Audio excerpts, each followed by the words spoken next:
Do you tweet Bang. the link out or something, or do you just It run it? just kind of it just kind of rolls out there, um, and there you go.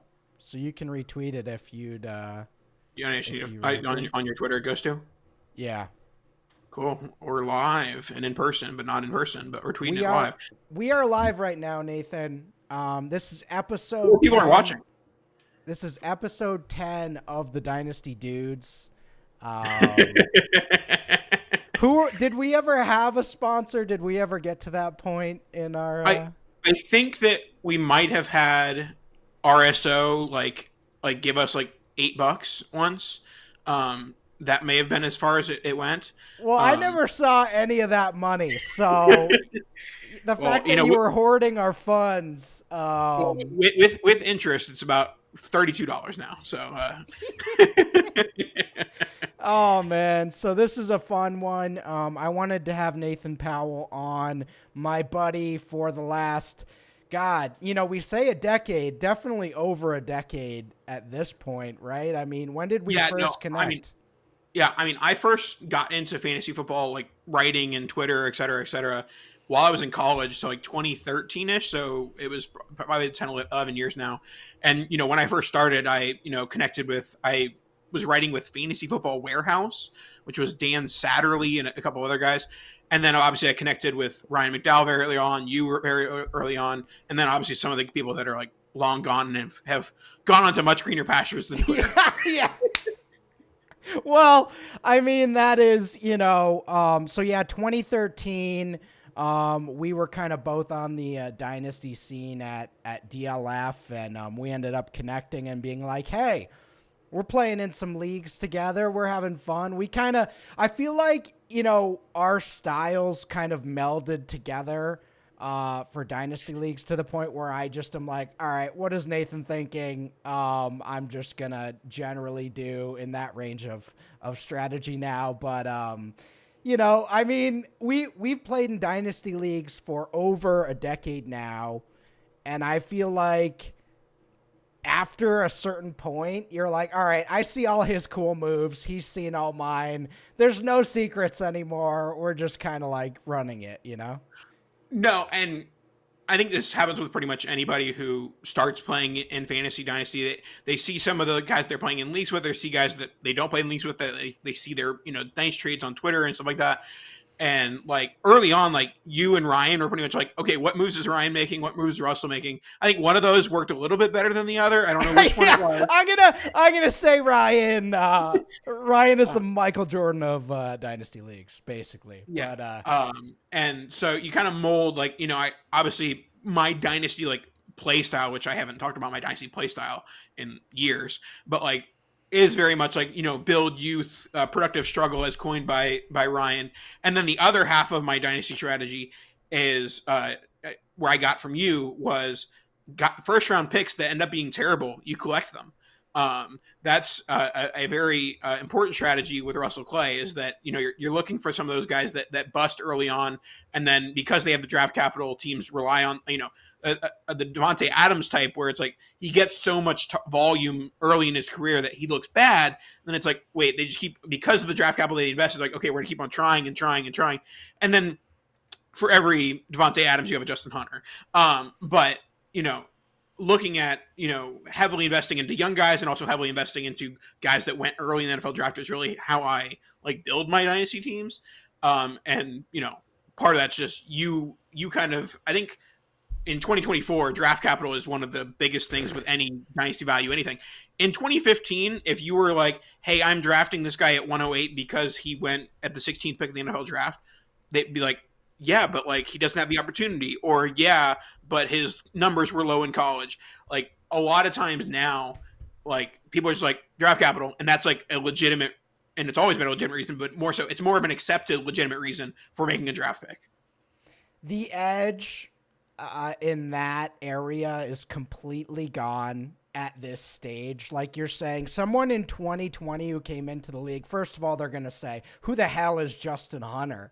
And then they're going to be like, wait, what are you talking about? Draft capital. If a player is a top 3 round pick, that's just assumed. to be, okay, this guy is going to carry some value in a rookie draft. I mean, you get guys like Tank Dell and Jaden Reed still to this day where they get a little bit of, value maybe later in rookie drafts, but overall, that edge is kind of dried up completely. And that's where it's like, you got to keep evolving to other stuff. But yeah, I mean, one of the reasons I wanted to have you on, it is the off season, Nathan. We're heading into March. A lot of the MFL, My Fantasy League migration to the 2024 sites is upon us. We're collecting league fees. We're moving over our leagues. So first, give us, because, for those of you that don't know, Nathan's been commissioning leagues for a while now. I think Nathan's probably, if not the best commish, one of, him, Ryan, a few of the other people, one of the best commissions I've had. And, I commish a league now, and I've taken a lot of these principles and brought it over. So, I mean, early off season, do you have any advice as a grizzled commissioner of like, all right, how do we get the off season going? How do we keep these people sort of engaged? How do I get the league fees? How do I roll this over? How do I do all this in an easy way?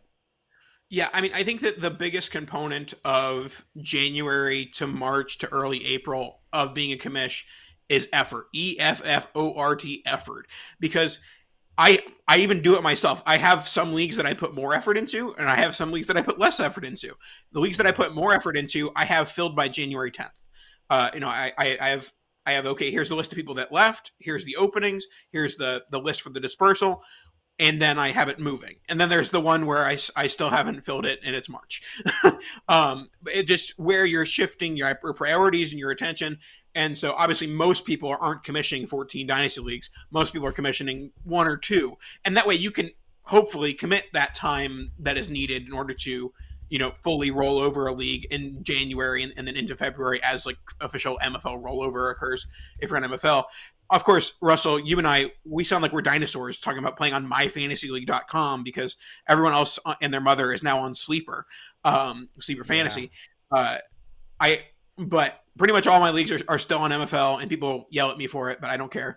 I'm not going to have that exact discussion right now. But in terms of like your priorities as a commissioner and how to like get an active league in January through March, part of it is you have to have the right managers that are going to be paying attention, the right managers that are going to be responding to emails, responding to all these different things. And with that, so pretty much as soon as, the season ends, a lot of it can be initiated on your end. Some commissioners are waiting until second, third week of January or early February to pay out their leagues. I pay out unless there's like a scoring discrepancy where it's like, oh, there could be a stat correction. I pay out the Tuesday after week 17. And once that's done, you can really get started moving, start accepting payments for the next season. Every commissioner does like trade rights differently. For me, I work in behavior. And so I want to reward people for doing things I want them to do. So how I do that is I take away their trade rights at the trade deadline or at the beginning of the off season, depending on what type of league it is. I take away their trade rights, and I don't reactivate their trade rights until they're paid for the following season. So it's like, hey, if you want to do your trading, you better go pay first. So that little carrot is usually enough to get people moving towards that. And of course, the other thing is just like telling people like, hey, I'm understanding. Like, if you can't pay until February 8th, I'm like, cool. Like, part of that is just communication. I say that 5 times fast, but I'm fine with people paying February 8th, but I just want them to tell me on January 4th, hey, I'm not paying until February 8th. That way I'm not reminding them January 4th, January 8th, January 15th. Because that could be such a pain as a manager. It's like, hey, dude, I'll get paid, but just as long as you communicate when that's going to be. And obviously every commissioner is different. Some are like, if you aren't paid by February 1st, I'm going to boot you. Shout out John Bosch. But so I'm a little bit more. Go ahead. This kind of goes into a whole topic of what a dynasty league really is, which is you are managing a bunch of people and you want them to be having a good time so that the league can have a long runway, right? I mean, of course, we've had a few leagues that we're in together where we've started them over or reset them. But those leagues have been around for a long time now. And the way that's happened is, in my opinion, quick payouts, clear guidelines of when things need to happen.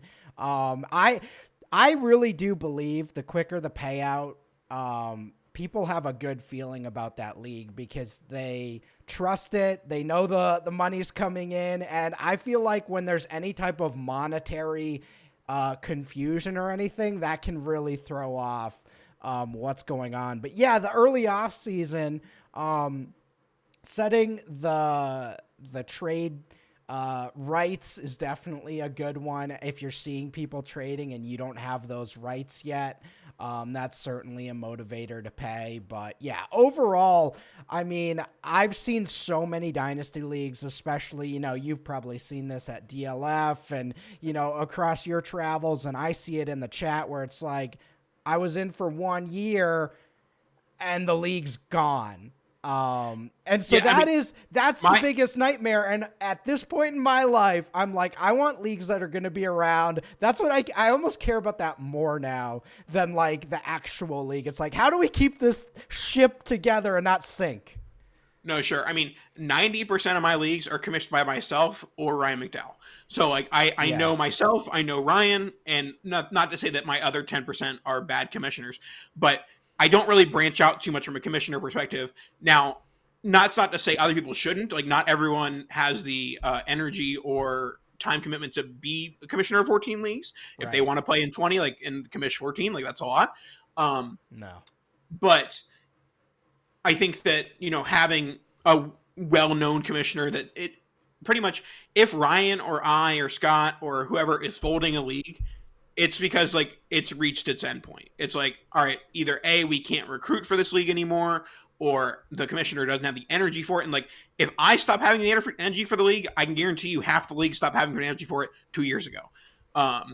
And so, yeah, I think that knowing who your commissioner is obviously is a huge component of like picking your dynasty league and stuff like that. And that's why I don't have to worry about it because I'm picking myself most of the time. And I know that if I'm ending league, it's because I want to end it. And I'm never like, and obviously everyone who's ever been under commission me, I have ended like 1 or 2 leagues, and it's never been like, oh, my team stinks, so I'm going to end this. It's been like, there's been 4 trades in 4 years, so I'm going to end this. Yeah. Activity, people not coming back, things like that are really, really more the reasons why a league would end. No, and one format that I wish would get, and you mentioned this with one of our reboots, a format that I wish would get more popular and maybe get more legs is the format of the ending dynasty league of a specific amount of years, 3, 4, 5 years. It gives you the multi-year play without the, quote unquote commitment of forever. Obviously dynasty is a year-to-year commitment, and you're not stuck in a league forever, but the concept of having, okay, this is going to end after 4 years, it changes all the values of the players. And, the bigger thing for me, I've been playing in Dynasty for 10, 11 years now. And nearly every single one of those leagues by year 4 has a super team. And having a super team in your Dynasty league stinks. The goal, by the way, that's the goal. Like, if you have the super team, that's why we all play. Like, if we're being honest, our hearts of hearts, we want to have that team that's just rolling every year and crushing people. But it crushes the league. Like, people stop wanting to play because it's like this team is out of control.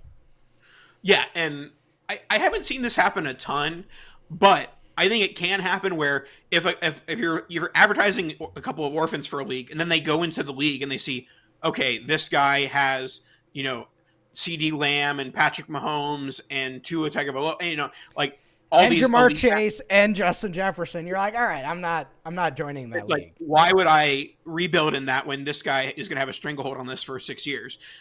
So that can definitely be a deterrent for potential people coming in, is having that super team. And I know you mentioned before we started recording, like, hey, like, let's talk about what you're doing. And currently, I'm in a dynasty startup that I'm commissioning.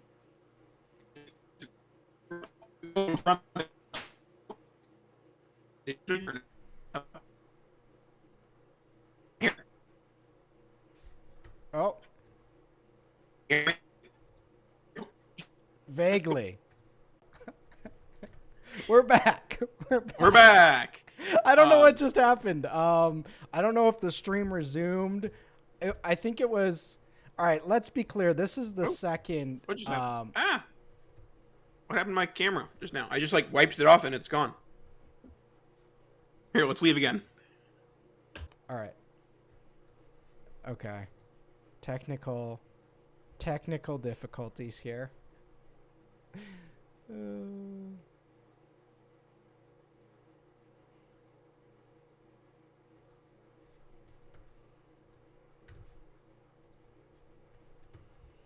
Well, I guess Nathan will be back with us shortly. But for now, what's up, everybody? We are talking Dynasty Leagues, commish, all that good stuff. There we go. Back? We're good now. We're back. We switched back to the fantasy laptop. I don't even know what happened. Like I rubbed my camera and it just went out. So I don't know what happened there. What were we talking about? We were talking about super teams, and yes. we were talking about how super teams are bad for Dynasty Leagues, bad for fantasy football, and are the goal. Yes. You should want to have a super team, but also if you have a super team, know that your league mates hate you. Yeah. And right. I was going into the fact that I was promoting. I don't know why I'm promoting a league that I'm in, but I was promoting the idea that I came up with a few months ago. I called it Championship Reset, and so what that means is that the champion automatically goes into dispersal each and every year. So basically, it just means that you can't create a super team. Like if you create this great team. Obviously, you could theoretically create a super team, but you just have to keep on doing it over and over and over and over again because once you win the championship, your team gets thrown into the dispersal. And among any sort of orphans or the second chance rules apply as well, where it's like, okay, anyone in the league can join. Now, I'm actually interested in your thoughts here with this, and obviously we'll see as the league occurs.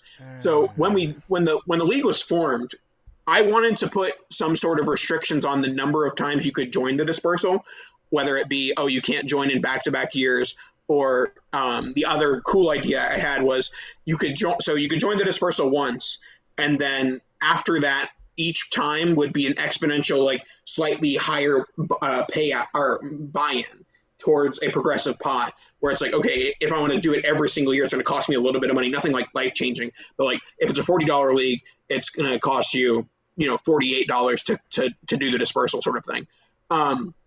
That got voted down. There are no restrictions for the dispersal at this time, so you can join the dispersal literally every year, and it could be a de facto redraft league. That's what I'm worried about with this. If this championship reset, where the champion goes to the dispersal every year, turns into 10 out of 14 teams, joining the dispersal, is that even a dynasty league at that point? I would say. So I've never been in a league where it ends when someone wins multiple years in a row, but I would almost feel like you almost don't get the resolution. You win the league 1 year and then you're kind of getting penalized. I would almost prefer it be like, all right, I won 2 years in a row. And that's kind of like the nuke in COD of like, all right, the game's over. Like I won 2 years. And you're basically, that creates a scenario where people are almost like, I'm trying to block this guy because I have a good team. I want to like win this. It keeps you from tanking too much. If people tank too much, then you just have those early juggernauts with the win now teams. So I like that idea. I think that is a good sort of mix on that. But I guess my thought is like, for me personally, I want to win the league and I want to end it. Like that's always kind of how I want to. That's an Empire League though, right? I want to Empire or what's the league format? What's that called? I don't know, but Okay. I don't know that I want the progressive pots or anything like that. I just want to, like, if I win 2 or 3 years in a row, I want it to, that's the nuke button. Like Rocket Dave, right? Like we're in a dynasty league where this guy took over and he has just been beating our behinds for a half decade. Don't give. No, it's not Dave. It's Mark Nagy. Mark Nagy built, okay, so there was a guy who built the best dynasty team I've ever seen in my entire Shout out life. our one listener to the Dynasty Dudes, Pat Swinehart. He built the best dynasty league ever, like the best dynasty team ever that I've ever seen, that has been winning this league every single year. It's a best ball league. And I have true hate for the guy who took over that through no fault of his own. He's just doing what he needs to do, and he's got this Thanos squad. But Yeah, that is give winning. I hate him, but that is winning. He won the Dynasty League. Like that is what and we should end it. It's like at that point, it's like 2 or 3 years in a row, you won the Dynasty League. It's over. Like he won. It's over in the dunk con. It's over. He won, dude. I lost. So no, I mean, I do think part of that is like you have a little bit more like understanding and like willingness to like bite the bullet when the person who like built it is the one winning the championships. The problem in the Pat Swinehart, Mark Nagy story, which obviously props to Mark, he has continued to run it, but Pat decided a month after a dispersal, I'm done with fantasy football forever. And so because of that, he like all his teams just got orphaned rather than like orphaned with the shot at dispersal. So I didn't really want to like, okay, do we want to, all right, everyone who wants to do the second chance again, like, you know, do you really want to do that twice in a year? So because of that, Mark Nagy came in and stepped in and took over the team and proceeded to win every year. But we keep on every year, Russell and I, and Mark, if you're listening to this, this is all out of respect, but Russell and I text like, okay, this is the year that the dynasty finally ends and somebody else wins. And every year we've been wrong. So I think 2024 is the year, but I could be wrong. Well, because my daughter's screaming. Oh, okay. Do you need to go take No. Oh. I think she's fine. Well, yes, that's basically your daughter is me every season when I look at this guy's roster. It's like, I mean, this is what I want. I want a villain. There's got to be a villain in the Dynasty League that you're like gunning for. But at a certain point, it's like, okay, this person won. But also, I want to be the person that wins. So this is like Dynasty to me. This is like what I grew up, like this is why I love to play, because it's like, this is the goal. You want to be the guy, you know, everyone's chasing. But so leading into this, best ball, right? I think best ball changed the game. Best ball is very popular now. It was not popular when we started these leagues. I mean, you started them. I was so in from like year one. I was like, this is the future of Dynasty. It just makes bench players matter more, which is my number one thing. I want the bench guys to matter more, and it makes them way more valuable than any other league. I mean, you're getting guys that are 29th, 30th guys on the roster that if they get 2 or 3 starts for you in a year, that's so valuable. I think the issue, if we do see an issue with Dynasty or best ball leagues, the super teams are more powerful. And that's something that's become pretty clear in my experience. But again, that is kind of the goal and why you want to build this team. And if you have 20 guys that are good, I want you to win. That's like, I don't want to get chipped off on the final championship week because 20 of my guys didn't play. I want you to win. So I don't know. This is sort of like luck factor. Do we want luck factor in fantasy football? I don't personally. But like, you know, there's the debate there. Like, I want to have a playoff at the end of the year. I want to have all this stuff. What are your thoughts on sort of all those topics? And then that's pretty much the the heart of all this. And so where are you at with all this in 2024? Yeah, I think one thing with the best ball topic and like, oh, it's the future dynasty, or it is the best part of dynasty. I think best ball dynasty would be the best form of dynasty if everyone treated it more like normal dynasty. So I'm unfortunate. So I know you are actually you are one of the very few holding the stick of the anti-trade banner. Like you hate trades, just because one thing about trades is that You know why I hate make it, though. You know why I hate no, it, because though. people are bad at Imbalance trading. of That's the why you hate league. Yeah. Yeah. And so in best ball leagues, in my experience, even in best ball leagues that have like, no restrictions in trade rules, like you can trade 24/7, 365, even in those best ball leagues, it is less active than your typical lineup waiver league because you're not going to that page on MFL or Sleeper as much. And so that is the inherent problem, is that people aren't just aren't checking in as much as they are their lineup leagues, and therefore they're making less trades. So I love best ball, and I think that the card carrying part of best ball is that your whole roster matters, and that's why I like it. But people in general aren't going to be as active in best ball, which I like trades. So that's the one detractor for me, is that the trade market just isn't as active in best ball leagues as it is in other leagues. But also we talk about early in leagues and late in leagues, like whether it's best ball, lineup, et cetera, like there's going to be more trades in years 1 through 3 than there is in years 7 through 10. Like I have yet to meet a group of 12 guys that are going to still be trading in years 7, 8, 9, 10. We've all learned each other's tricks. We've all learned each other's trades. There's no way around. Like I do have, and I'm not going to go fully deep into this just for the sake of time. In my no-name leagues, that's a format that literally you have to trade in order for the league to survive, and that's why those trades still exist. But if outside of like the specific like no-name trades that occur, there's probably like in League with No Name one that's probably like 8 years old now. Like that one probably has like 4-ish no-name trades a year. Like the no-name trades are obviously something that has to happen. But in terms of just typical like, Brandon Marshall for Des Bryant trade, like those trades don't happen. Mostly because Brandon Marshall and Des Bryant are retired, but also because they don't happen.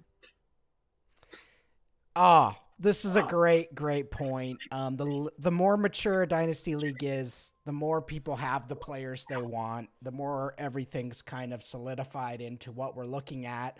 Okay, I lift the veil. Russ is anti-trade, but it is only because 2010 Shark Pool Russ, 2010 to 2012, and then there's just not an even skill level in trades, and the imbalances in the league happen so much faster when we have a few people who are really sharp versus a few people that it's their first dynasty league. And I've been the first guy. Hold on. No. I've been the first guy who gets wrecked, and I've been the guy who's doing the wrecking, and I've just come to the conclusion that there's not going to be a league where there's going to be an even balance throughout the league, and then the guys who are weak are just going to get targeted. And so that's my stance. That doesn't mean I like the idea of trading and negotiating and moving up in a rookie draft or getting a team need, but trades quickly devolve to, this guy sucks, I'm going to get his future picks, and then he's going to leave, and I'm going to have the 101, and yeah. Okay, so my question to that is, and it's something that I struggle with as a commissioner, and as a commissioner who likes to trade a lot, and I know this has happened in some of our other leagues as well, do you blame the wrecker or the recce more so in trades that are lopsided? Neither. They're playing, the wrecker is just playing optimally. And then the recce doesn't know that they're trading they're giving their life insurance policy and their good players away. They don't know, and they have to learn, and that's how you have to learn. but yeah, that is my stance. I've just seen it. So I don't know. I mean, you love trades, and I think a dynasty trade, I mean, we see the hashtags, we see all that stuff. People love it. I mean, that's one of people's favorite things to do. How do we do it in a responsible way in a dynasty league that it doesn't No, get? sure. And one part of this that is interesting because like I don't play in your typical dynasty leagues. I don't play in like your typical one QB draft league or even a superflex draft league. Like I have auctions that have weird rules. I have drafts that have weird rules. The time where you see those large disparity in trades is the more like novel the rules are, because a new guy comes in or a guy who's just been in the league that has never like taken the time to fully understand the rules is making trades that you would make in a normal league that maybe don't make as much sense in a league with more atypical rules. So, the biggest takeaway from the wrecker or recce conversation is that one way to try and avoid becoming the recce is understanding all of your league rules. And in leagues that have more complicated league rules, I'm reaching out to anybody in the league because like there are certainly going to be people in the league that are like, okay, I really don't want new guy John to get taken advantage of. Not even because like, oh, I'm looking out for John. It's like, no, I don't want Larry. I'm looking out for me. Get out of there. I don't want Larry to build his super team even higher by taking advantage of the 18th orphan in the last 10 years. But anyways, my point being, reach out to people in the league like, hey, like what is a Devi spot worth? Or hey, what is this all-purpose cash worth? Or whatever the currency or asset is, like just getting a second or third opinion on it before just being like, oh, I think a Devi spot's worth this, is how you can kind of avoid becoming the recce there. Yeah, that's a great point. And not being the recce early in a dynasty league, I mean, tough to avoid. I feel like we all have to make those mistakes at some point, but yeah, getting the bylaws and really looking them over and kind of trying to find inefficiencies, that's where you also win a dynasty league, whether it's waivers or when the rookie draft is or how all that's set up. Even like payouts. Sometimes you're like, in like those kitchen sink leagues with Ryan McDowell, like winning your conference is super valuable, like that you get money for that, points scored, so there's a lot of things to look at when that comes into it. Oh, Nathan, this is great. We're getting into the weeds here. And I think these are the conversations that like are really good to talk about and hear because, when we talk about a dynasty league, it's like the more competitive you get, how do we keep the league going? What are people doing that are really sharp at dynasty? What are they looking at? And then, in terms of year to year to year, having people that have been in leagues for a decade, like what really happens as you actually see this Madden, projecting 5-10 years in the future. What are the actual problems? What are the cool things that kind of go along here? So is there anything else you want to talk about involving this stuff before we kind of wrap up here? No, just like, hey, whether it's me, Ryan McDowell, John Bosch, like if you're into weird leagues, like find commissioners that have weird brains, and most of us have lots of orphans. Be willing to join orphan leagues for weirder leagues. One thing that I guess my like one soapbox here would be, if you are taking on the concept of a weird league, understand that there are a very specific group of people that are willing to play weird leagues. And it's much harder to fill a league with no name. It's much harder to fill an MFL 10 that never ends than it is your typical Superflex Dynasty League or one QB, where with no other, things going on. So, and then also just don't, if you're willing to get into the weeds of unique leagues, like, join those weird leagues. Because once you join one of them, you might, this is a lot of fun. Or you might join one and be like, oh, okay, why are people like spending like 24 hours a week on Dynasty Fantasy Football? So actually, okay, let's talk about that. We've mentioned a lot of stuff that like, okay, Taxi Squad, Kitchen Sink League, which is Devi spots, best ball versus start sit leagues, big roster leagues, leagues that dynasty leagues that end after a certain period, empire leagues. So these are a lot of terminologies that when you really get into the weeds of dynasty are kind of more of the advanced formats, trading future firsts and collecting league dues and all that. It is fun.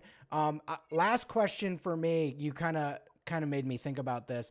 Where are you at with start sit versus best ball? How many leagues are you in currently? And how do you do the management? Because, as far as I'm concerned, I've kind of dipped my toes in sports betting, dipped my toes in, some season long stuff, other types of fantasy sports, DFS. I mean, how do you manage all that? Because I'm in 7 dynasty leagues at this point. Yeah, I mean, I'm in 20-ish dynasty leagues, and like 7 to 8 of those are best ball, if that sounds about right. The thing that I think is bad, which don't be like Nathan, is that about probably around COVID, like 3 or 4 years ago, I quit in season waivers. Like I still have leagues that have in season waivers, but I don't do them. I all free agent acquisitions I make are ad drops after waivers have run. I need a tight end or I need a backup tight end, or like those are the moves I'm making. Like I'm unfortunately going to be devoid of the spend all your fab on Puka Nakua in week 2 thing. Like that's not going to be me anymore because I don't really do it. And my teams are worse off for that. But life plus the amount of leagues I'm in equals not doing those waivers. Yeah, that makes sense. So start sit also, you're setting a ton of lineups every week. That became a lot for me. I'm sure you figured out an efficient way to get that done every week. But what are your thoughts on that? There are so many resources for that. In terms of like, there's two avenues here. One, I'll plug 4for4. I haven't made a start sit decision in 10 years. 4for4 has made every single one of those because they're much smarter than me at start sit decisions. But in terms of like the actual like manual labor of like going in and putting them in, I'll plug dynastyplanet.com. It's a website that like basically you can sync your MFL or sleeper leagues into. And I don't know about the sleeper component, but I know on MFL you can like it has basically. So if I have 20 MFL leagues on Dynasty, what I call it, dynastyplanet.com, you can just it shows your lineup and you just hit submit. So like you don't have to like go through the 20 different MFL pages. All you have to do is on dynastyplanet.com, it has like your league portfolio and you just go like, okay, submit lineup, click, submit lineup, click. So that's how I get that done. Like I'll do one run through on Thursday mornings, and then I'll do another run through on Sunday mornings. But yeah, so that's how I'm able to submit lineups, and I don't always like. I would say I probably average like 4 pretty big mess ups a year, like in that.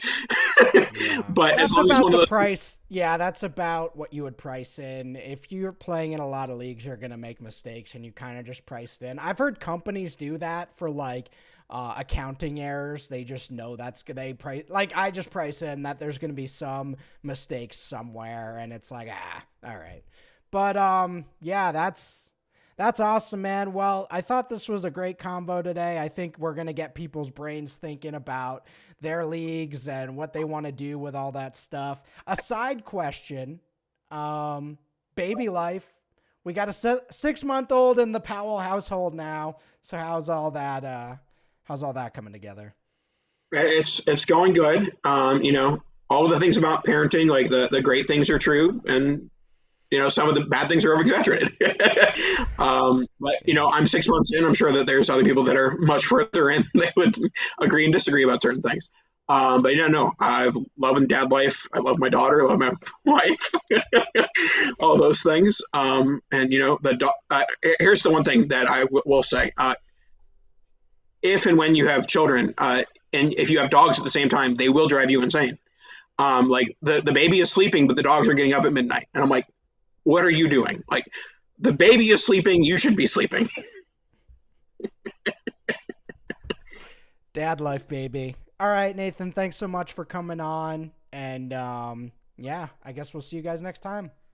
All right. Thanks for having me, Ross.